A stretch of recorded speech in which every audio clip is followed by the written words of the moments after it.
வணக்கம். நான் அன்னைக்கு கெவுரு தோசை செய்ய போகிறேன். ஒரு 4½ கப்பு கெவுரு எடுத்துருவோம்.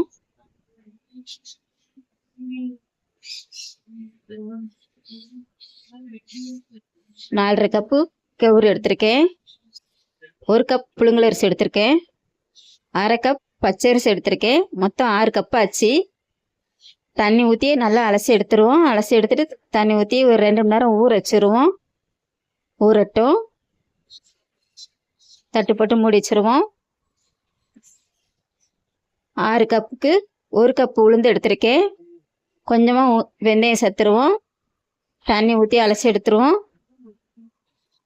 இதுவும் 2 மணி நேரம் நல்லா ஊறட்டும். இப்போ ஊறிடுச்சா பார்ப்போம். நல்லா ஊறிடுச்சு. மிக்சி சாரில் எடுத்து போட்டு அரைச்சி எடுத்துகிட்டு வந்துடுவோம்.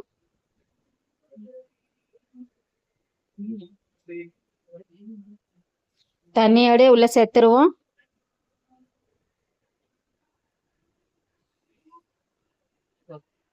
நல்லா நைஸாக அரைச்சி எடுத்துகிட்டு வந்துடுவோம்.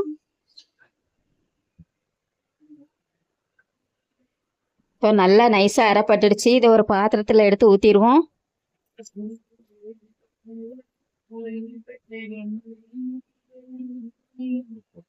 இது ஒரு கரண்டி போட்டு நல்லா 2 நிமிஷம் நல்லா அடித்து கலக்கி விட்டோன்னா தோசை நல்லா பஞ்சு போல் வரும். இப்போ கெவுரு எடுத்து நல்லா அரைச்சி எடுத்துகிட்டு வந்துடுவோம் நைஸாக.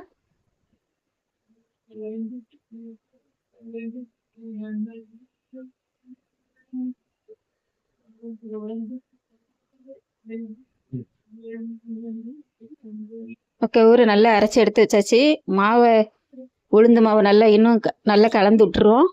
நல்லா கலக்கி விட்டுட்டு அரைச்சி வச்ச கெவுரு உள்ள ஊற்றிடுவோம். ஒன்றா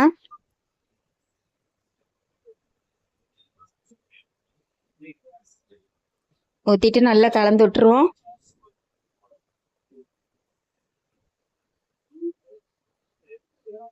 நல்லா கலந்து விட்டுட்டு ஒரு தட்டு போட்டு மூடி வச்சுருவோம். காலையில் ஓப்பன் பண்ணி பார்ப்போம். இப்போ காலையில் ஆயிடுச்சு. இப்போ ஓப்பன் பண்ணி பார்த்துருவோம். நல்லா மாவு புளிச்சு வந்து நிற்கி. இதை ஒரு கரண்டி போட்டு நல்லா கலந்து விட்டுருவோம். கலந்து விட்டுட்டு தேவையான அளவு உப்பு சேர்த்துருவோம். நல்லா கலந்து விட்டுருவோம். இதை ஒரு தோசைக்கல் எடுத்து ஊற்றிடுவோம்.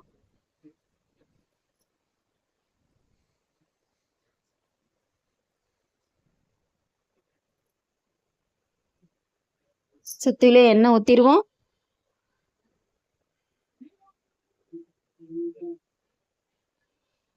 திருப்பி போட்டுருவோம். வெந்துருச்சு. ஒரு தட்டில் எடுத்து வச்சுருவோம்.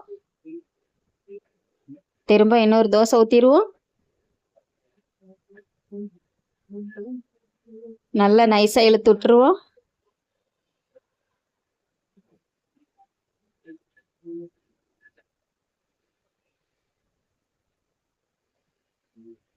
சுற்றிலும் எண்ணெய் ஊற்றிடுவோம்.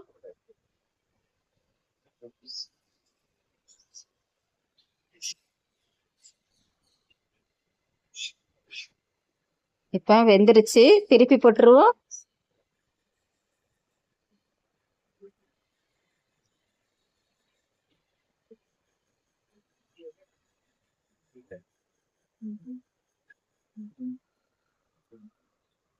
இப்போ வெந்துருச்சு. ஒரு தட்டில் எடுத்து வச்சுருவோம்.